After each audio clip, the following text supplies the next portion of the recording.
Hi welcome back to my channel. ఈ రోజు కథ నా రాక్షసుడు 13వ భాగాన్ని వినేద్దాం. ఎలా తప్పించుకోవాలి అన్న సమయంలో పూల కొట్టు దగ్గర కారు ఆపుతాడు. రావణ్ తన వైపు కొంటగా చూస్తూ నవ్వుతాడు. ఏంటండి ఇక్కడ ఆపారు? చిలిపి, ఏమీ తెలియనట్టు మాట్లాడతావే? నేనే చెప్పాలని అనుకుంటున్నావు కదా. ప్లీజ్ అండి, ఇక్కడి నుంచి వెళ్ళిపోదాం అంటూ చేతులు జోడిస్తుంది. నువ్వే కదా పువ్వులు తీసుకోమన్నావు. అది అదేదో మీరు ప్రశ్నలు అడుగుతారు అని అనేసరికి టాపిక్ డైవర్ట్ చేయడానికి అలా మాట్లాడాను. మరి నా ప్రశ్నలకు సమాధానం చెప్తావా, లేకుంటే పువ్వులు కొన్ని తీసుకురమ్మంటావా? చెప్తాను, చెప్పక చస్తానా? Very good. అది సీత అంటే ఏ విషయమైనా ఇట్టే పట్టేస్తావు. బ్రిలియంట్ పర్సన్ అంటూ కారు ముందుకి పోనిస్తాడు. ఆగండి బాబు, ఇంత దూరం వచ్చి ఏమీ కొనకుండా ఎలా వెళ్తారు అంటూ పువ్వులు అమ్ముకునే ఆవిడ కొన్ని పువ్వులు తీసుకుని చూస్తుంది. సరే, ఆమెని బాధ పెట్టడం ఇష్టం లేక కొన్ని తన చేతిలో పెడతాడు. కొని ఒక విషయం అడుగుతాను, చెప్పు. ఇంకా నువ్వు మీ నానమ్మ తాతయ్యని మర్చిపోలేదు కదూ అని తనని అడగడమే ఆలస్యం. తన కంట్లో నుంచి కన్నీళ్ళు అలా కారిపోతూ ఉంటాయి. ఎలా మర్చిపోతాను చెప్పండి, మర్చిపోగలుగుతానా? చిన్నప్పుడే అమ్మ నాన్న యాక్సిడెంట్లో చనిపోయారు. వాళ్ళే తల్లిదండ్రులుగా మారి నా బాగోగులు చూసుకుంటూ వచ్చారు. వాళ్ళు పంచిన ప్రేమ, వాళ్ళ పైన చూపించిన కేరింగ్ ఎలా మర్చిపోగలుగుతాను? ప్రాణం ఉన్నంత వరకు వాళ్ళు నా గుండెల్లో ఉండిపోతారు. వాళ్ళకి ఏమి ఇచ్చినా రుణం తీర్చుకోలేనేమో అంటూ బాధపడుతుంది సీత. అవును, మీకు రిలేషన్స్ ఎవరూ లేరా? నానమ్మ తాతయ్యకి 2 కొడుకులు మాత్రమే. వాళ్ళలో ఒకరు మా నాన్నగారు, ఇంకొకరు మా బాబాయ్. ఆయన ఎక్కడుంటారు? మాకు దూరంగా. మరి ఆయన మీ దగ్గరికి ఎప్పుడూ రాలేదా? బాబాయ్ మా అమ్మ నాన్న చనిపోయిన తర్వాత ఎవరో ఒక అమ్మాయిని ప్రేమించి పెళ్లి చేసుకున్నాడట. పిన్ని చాలా మంచిది, నన్ను ఒక కన్నబిడ్డలా ఆదరించిందని నాన్నమ్మ ఎప్పుడూ చెప్తుండేవాళ్ళు. బాబాయ్ తర్వాత పిన్నిని వదిలేసి గుజరాత్ వెళ్ళి నానమ్మ తాతయ్యల పొలాలు అన్నీ అమ్మేసి అక్కడ ఒక చిన్న వ్యాపారం మొదలుపెట్టాడు. వ్యాపారం బాగా వస్తుండడంతో అప్పుడు పిన్నిని తీసుకుని వెళ్ళారు. పిన్ని నన్ను తనతో పాటు తీసుకుని వెళ్ళడానికి చాలా ఇష్టపడిందని నానమ్మ చెబుతూ ఉండేవాళ్ళు. కానీ బాబాయ్కి నేనంటే ఇష్టం లేదు. ఎందుకు? నా వల్లే మా అమ్మ నాన్న చనిపోయారు. నేను నష్టజాతకురాలని, నేను ఎక్కడుంటే అక్కడ అందరికీ సర్వనాశం తప్పదు అనుకుని పిన్ని ఎంత చెప్తున్నా ఆవిడ మాట వినకుండా ఆవిడని తీసుకుని వెళ్ళిపోయారు. అప్పుడు తాతయ్య వాళ్ళకి చాలా ఆస్తి ఉండేది. బాబాయ్ ఏమీ మిగల్చలేదు. వాళ్ళకంటూ 2 ఎకరాల పొలం, ఆ ఇల్లు మాత్రమే ఇచ్చాడు. వెళ్ళిపోయిన తర్వాత పిన్ని అప్పుడప్పుడు ఉత్తరాలు పంపేవారు. తర్వాత ఆ ఉత్తరాలు రావడం కూడా ఆగిపోయాయి. పిన్నికి కూడా ఒక పాప పుట్టిందని తెలిసింది. తర్వాత మాకు వాళ్ళకి ఎలాంటి సంబంధం లేదు. ఎప్పుడో చిన్నప్పుడు వెళ్ళిపోయిన బాబాయ్ ఇంతవరకు ఎప్పుడూ రాలేదు. తాతయ్య వాళ్ళని పట్టించుకోలేదు. తాతయ్య ఎప్పుడు బాధపడుతూ ఉండేవాళ్ళు. ఒక కొడుకు ప్రమాదంలో చనిపోయాడు, ఇంకొక కొడుకు బ్రతికి ఉన్న తల్లిదండ్రులు పట్టించుకునే స్థితిలో లేడని. మరి మీరు వాళ్ళ దగ్గరికి వెళ్ళాలి అనుకోలేదా?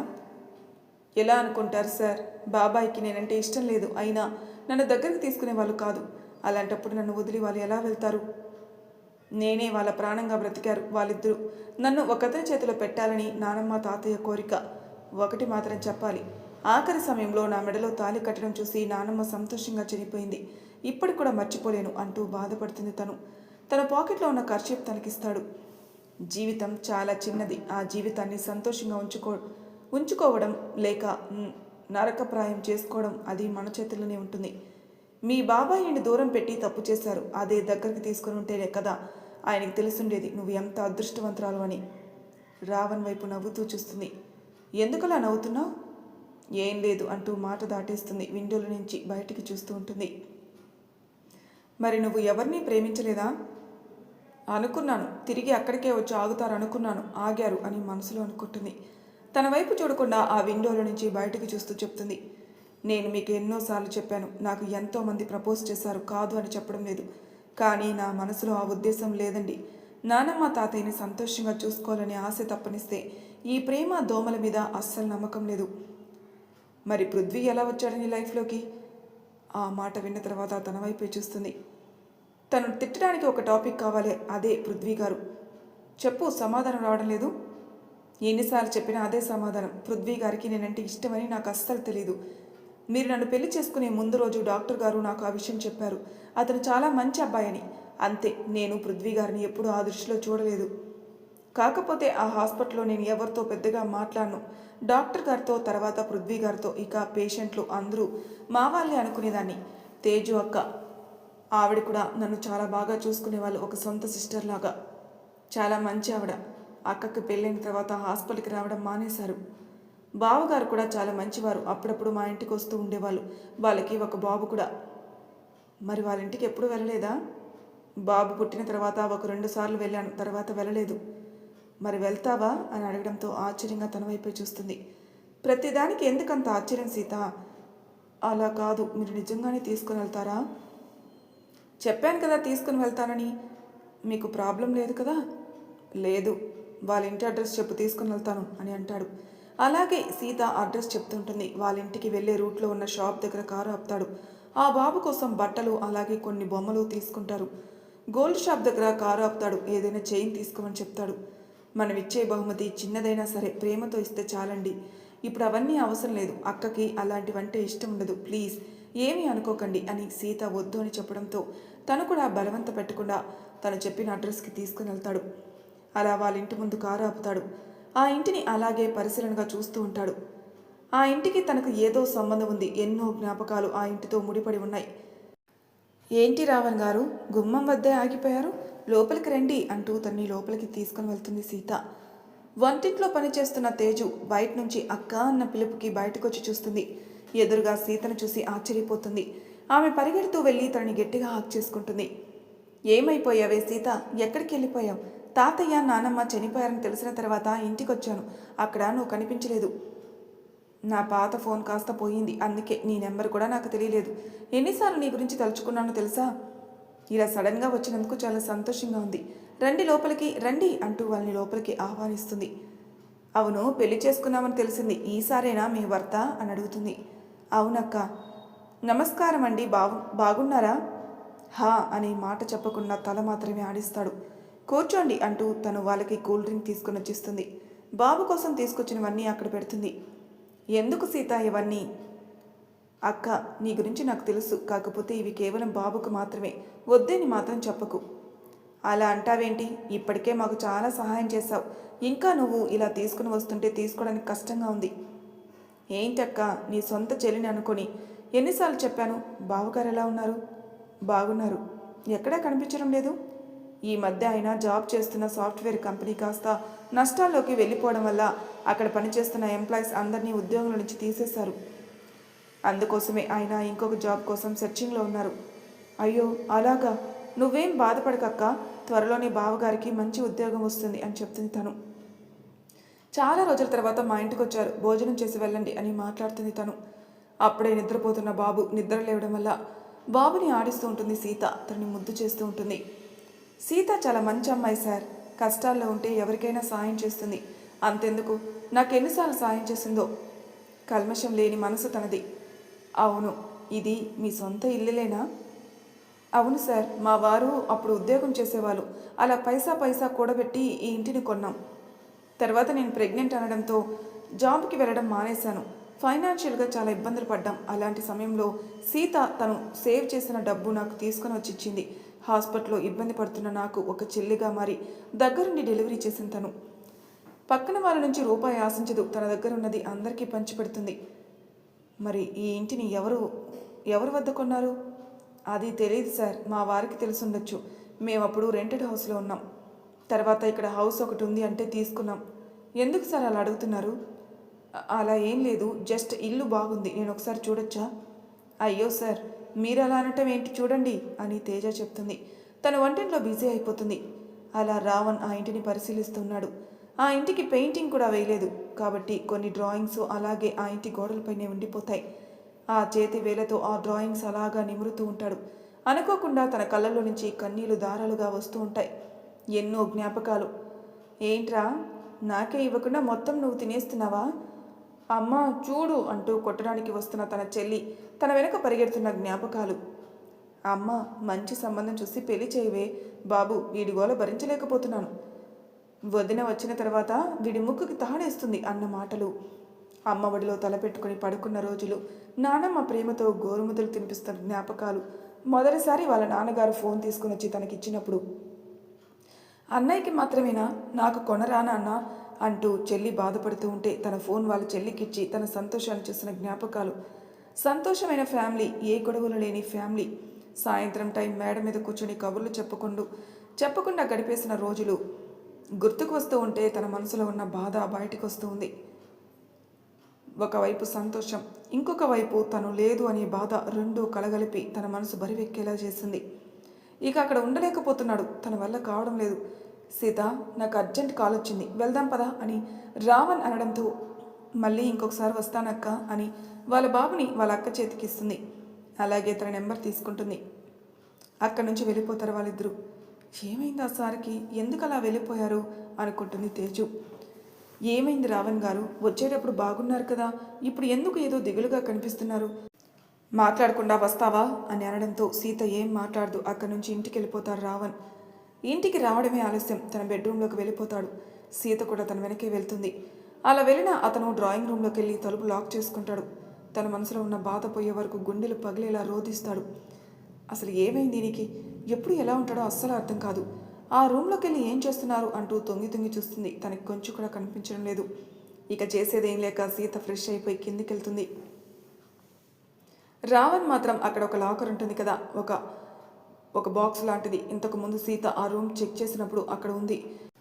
ఆ బాక్స్ని ఓపెన్ చేసి కొన్ని ఫొటోస్ చూస్తూ ఉంటాడు. ఆ ఫోటోలో ఉన్న తన చెల్లిని కళ్ళ నిండా నీళ్ళతో చూసుకుంటూ ఆ కన్నీటి బొట్టులో తన ముఖం మీద పడుతూ ఉంటే, ఎందుకు ఏడుస్తున్నావు అన్నయ్య అని నవ్వుతూ తను పలకరించినట్టు అనిపిస్తుంది తనకి. నువ్వు బ్రతికుంటే ఎంత సంతోషంగా ఉండేవాళ్ళమో కదా, నువ్వు వెళ్ళిపోయిన తర్వాత సంతోషం లేని జీవంగా మారిపోయింది మన ఇల్లు. ఎక్కడున్నా మమ్మల్ని చూస్తూ ఉండుంటావు అని నాకు తెలుసు. నీ చావుకి కారణమైన వాడు ఎక్కడున్నా సరే వాడి ప్రాణాలను తీసే వరకు నిద్రపోను. నా నుంచి తప్పించుకోవడానికి దేశాలు మారి మారి తిరుగుతున్నాడు. ఏదో ఒక రోజు రాకుండా పోతాడా, ఈ వేటగాడి చేతిలో చావకుండా పోతాడా చూస్తాను. ప్రతిదీ చూస్తున్నాను. వాడి అంతం చూసే వరకు నిద్రపోను. మొదటి స్థానంలో వీగుతున్న కంపెనీని కాస్త నష్టాల్లో ఊబిలో కూరికిపోయేలా చేస్తున్నాను. నాకు తెలిసి నీ ఆత్మ సంతోషిస్తుందని నాకు తెలుసు. పొగరు పట్టిన క్రూర మృగాల అంతం త్వరలోనే జరుగుతుందని నవ్వుతూ తన వైపే చూస్తాడు. తన మనసు లోపల దాగి ఉన్న బాధ మనం తెలుసుకునే వరకు అతను ఒక సింహంలా ఉంటాడు. ఆ సింహం మనకు కూడా ఎంతో బాధ ఉంటుంది. ఎన్నో కష్టాలు, స్ట్రగుల్స్ ఫేస్ చేసి ఈ స్థాయికి చేరుకుంటారు. అలాంటి ఒక వ్యక్తి జీవితం రావణ్ గతం. తను ఏ స్థాయి నుంచి వచ్చాడో ఎప్పటికీ మర్చిపోడు. నాకు ఆస్తి ఉంది అనే గర్వం లేదు. ఎంతోమందికి సహాయం చేస్తూ ఉంటాడు. కానీ తను చేస్తున్న సహాయం ఒక చేతి నుంచి ఇస్తున్నా కానీ ఇంకొక చేతికి తెలియకూడదన్నట్టు ఈ ప్రపంచాన్ని తెలియకుండా దాచిపెడతాడు. అందరి దృష్టిలో ఒక విలన్గా మారిపోయాడు. అలా ఒక 1 అవర్ ఆ గదిలో గడిపేసిన తర్వాత బయటకు వస్తాడు. అక్కడున్న సామాన్లు యథావిధిగా పెట్టేసి, రావణ్ గారు, అమ్మమ్మ మీరు వచ్చినట్టు నుంచి మీ గురించి అడుగుతున్నారండి. మీరేమో లోపలికి వెళ్ళి రాలేదు. కాఫీ తీసుకుని వస్తాను, మీరు కిందికి వస్తారా? వస్తాను, నానమ్మతో మాట్లాడాలి. హెల్త్ బాగుంది కదా నానమ్మకి? బాగుందండి, నేను షుగర్ చెక్ చేశాను, అలాగే బీపీ కూడా చూశాను, అన్నీ కంట్రోల్లోనే ఉన్నాయి. కానీ రోజు సాయంత్రం అమ్మమ్మ దగ్గరికి వెళ్ళి కూర్చుంటారు కదా, ఈరోజు రాకపోయేసరికి మీ గురించి అడుగుతున్నారు అమ్మమ్మ గారు. తిన్నారు, టాబ్లెట్స్ కూడా వేసుకున్నారు. నానమ్మ మనతో తినడం లేదేంటి? ఆవిడికి వయసు పెరుగుతుంది కాబట్టి మనం 7 గంటలకు ఫుడ్ ఇచ్చేస్తే మంచిది. తర్వాత ఒక 15 మినిట్స్ వాకింగ్ చేయడం వల్ల తిన్నది కాస్త అరిగిపోతుంది. తిన్న వెంటనే పడుకోవడం వల్ల గ్యాస్ ఫామ్ అవుతుంది. అందులో ఆమెకి హార్ట్ ప్రాబ్లం ఉంది కాబట్టి చాలా జాగ్రత్త తీసుకోవాలి. నేను అమ్మమ్మ హ్యాబిట్స్ అన్నీ చేంజ్ చేశాను, మీరు వాటి గురించి బాధపడకండి. గుడ్, పర్వాలేదు, అమ్మమ్మ పనులన్నీ చేసేస్తున్నావు. అలా అని ఇంటి దగ్గరే వదిలేస్తానని కలలు కనుకు. రేపటి నుంచి మీ వర్క్ స్టార్ట్ అవుతుంది. ఏ రోజు ఎప్పుడు ఎలా ఉంటుందో ఎవరికీ తెలియదు. ఒకవేళ నేను ఆఫీస్కి రాకపోయినా బిజినెస్ పని మీద ఫారెన్కి వెళ్ళినా చూసుకోవాల్సిన బాధ్యత నీ మీద ఉంది. ఇలా ప్రతిదానికి భయపడుతూ నాకు రాదు అంటే ఏది రాదు, నేను నేర్చుకుంటాననే పట్టుదల ముందు నీలో ఉండాలి. ముందే అనుకున్నావా ఇంతమంది పేషెంట్లు కేర్ తీసుకుంటావని? ఇంజెక్షన్ వేయాలంటే వేయించుకునే వాళ్ళు, వేసేవాళ్ళు కూడా భయపడతారు. మరి ఆ స్థాయి నుంచే కదా నువ్వు ఎంత దూరం వచ్చింది. ఇప్పుడు నువ్వు అందరికీ ఇంజెక్షన్ వేస్తుంటే భయపడటం లేదు కదా, ఇది కూడా అంతే. నేర్చుకుంటే ఏ పనైనా సులువుగా అనిపిస్తుంది. అర్థమైందనుకుంటా. మీరు ఇంత చెప్పిన తర్వాత అర్థం కాలేదని నేనంటే తర్వాత నా పరిస్థితి ఏంటో కూడా నాకు తెలుసు కదా అని మనసులో అనుకుంటుంది. మనసులో మాట్లాడుకోవడం మాత్రం బాగా వచ్చు. అర్థమైందండి, మీరు ఫ్రెష్ అయ్యారండి, నేను మీకోసం కాఫీ తీసుకుని వస్తాను అని చెప్పి 1 నిమిషం కూడా అక్కడ ఉండకుండా పరిగెడుతూ కిందికి వెళ్ళిపోతుంది. అమ్మయ్య, చాలా పెద్ద క్లాస్ తీసుకుంటాడనుకున్నాను, పర్వాలేదు పంపించేస్తాడు అని ఊపిరి పీల్చుకుంటుంది తను. రావణ్ ఫ్రెష్ అయిన తర్వాత కిందికి వస్తాడు. అప్పుడే కాఫీ తీసుకుని వెళ్తుంది తను. ఏమైంది నాన్న? ఎందుకు ఈరోజు కనిపించలేదు? ఏం చేయమంటావు నానమ్మ? ఈ తింగర పిల్లని ఆఫీస్కి తీసుకెళ్ళిన తర్వాత తనకి వర్క్ నేర్పించడానికి వచ్చిన వ్యక్తులు కాస్త నేను నేర్పించలేని చేతులెత్తేశారు. మరి ఆ కష్టాలు నా మీదకే వస్తాయి. అంత కష్టపడడం ఎందుకు చెప్పు? ఇంట్లో ఏదో ఒక పని చేసుకుంటూ ఉండిపోతుంది కదా. అలా చెప్పండి మీరైనా, నాకు అండగా నిలవండి అని మనసులో అనుకుంటూ ఆవిడ వైపే చూస్తుంది. ఏంటి, ట్రైనింగ్ ఇచ్చిందా లేకుంటే నేర్పించేసిందా ఇలా నన్ను అడగమని? అది కాదురా, పాపం అది చాలా అమాయకురాలు, దాన్ని ఏమి అనుకో. అవునవును, మీరు వెనకేసుకుని రాబట్టి అది ఇలా తయారైంది. ఇప్పుడు నా చేతిలో పడింది కదా, ఒక నెల రోజులు చాలు. ఏ పని ఎలా చేయించాలో నాకు బాగా తెలుసు. మీరు బాధపడకండి నానమ్మ, మీరు రెస్ట్ తీసుకోండి అంటూ ఆవిడతో కొద్దిసేపు మాట్లాడతాడు. తర్వాత తనకి భోజనం వడ్డిస్తుంది సీత. భోజనం చేసిన తర్వాత పైకి వెళ్ళిపోతాడు రావణ్. సీత కూడా తిని వెళ్తుంది తనకి పాలు తీసుకుని. మొదలు పెట్టేశాడబ్బా, ఇంటికి వచ్చిన తర్వాత కూడా ఈ పెట్టి పట్టుకొని కూర్చుంటాడు పని పాట లేనట్టు అని తిట్టుకుంటూ వెళ్ళి ఆ పాలు తనకి తాగించే ప్రయత్నం చేస్తుంది. ఏంటి ఆ తొందరపాటు? వేడిగా ఉన్నాయి, కనిపించడం లేదా? తీసుకొచ్చేటప్పుడే తెలియాలి చల్లార్చి తీసుకురావాలని. అది ఎలాగో చేయలేదు, తాగిస్తే ఒక పని అయిపోతుందని తాగించే ప్రయత్నం చేసేస్తున్నావు. ఆ పాలు తాగుతా, కానీ పక్కన పెట్టి ఇలా వచ్చి కూర్చో. ఏంటి నేనా? ఇక్కడున్నది ఎవరు? నువ్వు నేను. ఇలా వచ్చి కూర్చో అని చెప్పింది. ఎవరికి? నీకు మాత్రమే కదా, మరి నేనా అంటావేంటి? అది కాదండి, నాకు నిద్ర వస్తుంది. పుట్టుకతోని నిద్ర కోసం పుట్టినట్టు అనిపిస్తున్నావే నువ్వు.